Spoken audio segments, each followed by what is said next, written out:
Welcome everyone to History Gone Wilder, part of Half History Will Travel. I'm your host, the Wilder historian, Dr. Lucas Wilder, and last time Schofield was removed from the superintendency at West Point. Now, we take Schofield through his time as various division commanders and the general of the whole army. If you like what I do, please consider subscribing to the channel if you haven't done so already, join the Patreon page, and purchase something from one of my online stores. Every little bit helps. Thank you.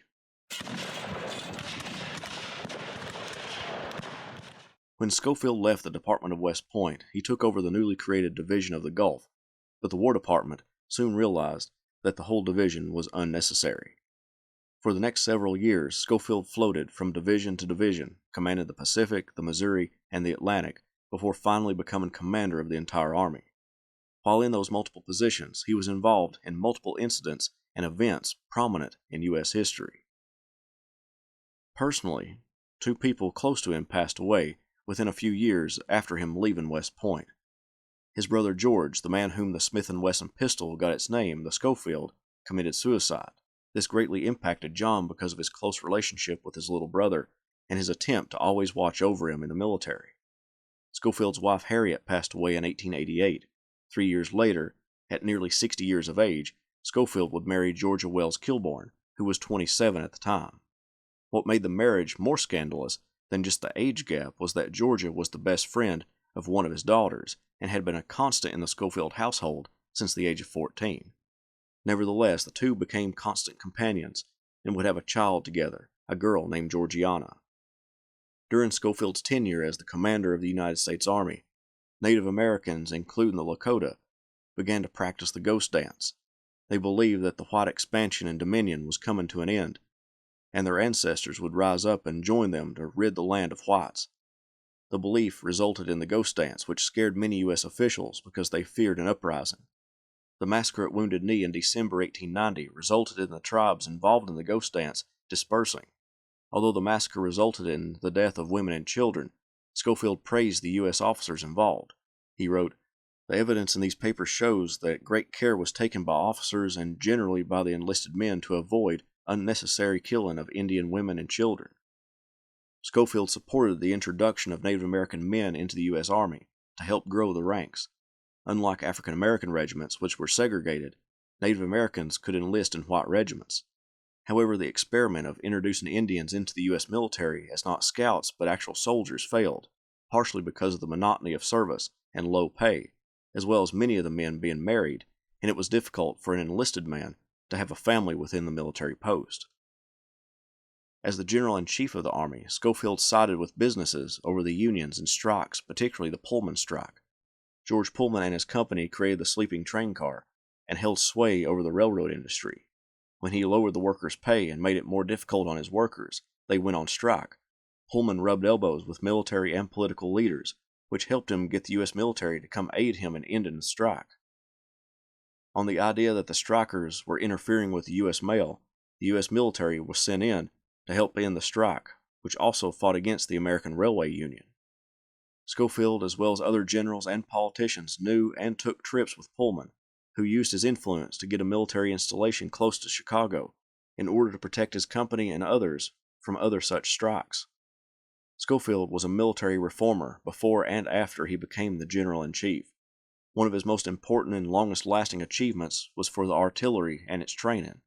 He instituted a plan with 6 provisions. 1. Appointed an inspector general of artillery with the rank of brigadier general, who would report to the commanding general of the army. 2. Expanded the 5 530-man artillery regiments to 7 600-man regiments. 3. Got rid of lineal promotions so that an officer didn't have to try to be promoted within his regiment, but could take a higher rank in a different regiment in any branch of the service. 4. Increased the pay for artillery sergeants and step pay for privates to recognize their technical proficiency. 5. Legal establishment of artillery schools. And 6. Suitable provisions for instruction of militia artillery units. Beyond the artillery, he procured for the army a vegetable ration, which hadn't previously been available. Soldiers would take turns taking care of a post garden, where they would get their vegetables. This led to a lot of problems because everyone wanted to avoid such work, but with a stable ration of vegetables, this would calm things down, especially in remote military installations. At the age of 64, as a result of the mandatory retirement age, Schofield retired from the military in 1859. He had spent 46 years in the military, and even though he retired, he never truly left the military. He was an advisor to presidents, secretaries of war, and other officials. He helped make military life better for soldiers and officers alike. During the Spanish-American War in 1898, Schofield was named the commander of the National Military Reserve, which was a private organization to promote the formation of national volunteer units instead of the usual state-based volunteer units. The organization included Oliver Otis Howard, Grenville Dodge, as well as ex-Confederate generals James Longstreet and Joseph Wheeler. After he left the position as General-in-Chief, he sold his home in Washington and took up multiple houses around the eastern United States. While not advising, he liked to fish and spend time with his grandchildren. However, on March 4, 1906, at 74 years old, General Schofield died of a cerebral hemorrhage at his home in St. Augustine, Florida. Since most Civil War Corps and Army commanders couldn't be his pallbearers, the former Secretaries of War that he had worked with were chosen to carry his casket. President Theodore Roosevelt came to his funeral at St. John's Church in Washington, D.C. He was laid to rest in Arlington National Cemetery. John Schofield is most known for his Civil War career, specifically Hood's Tennessee campaign and the battles of Franklin and Nashville. His stand at Franklin along the Harpeth River debilitated the Confederate Army of Tennessee. But let us not forget his administrative skills exhibited in Missouri, where he attempted to keep order in a chaotic-filled state with varying loyalties. He helped reduce guerrilla violence and place the state and the region more firmly in Union hands.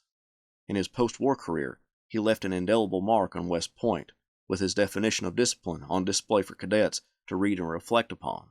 Schofield also helped reform the Army in the uncertain post-war world.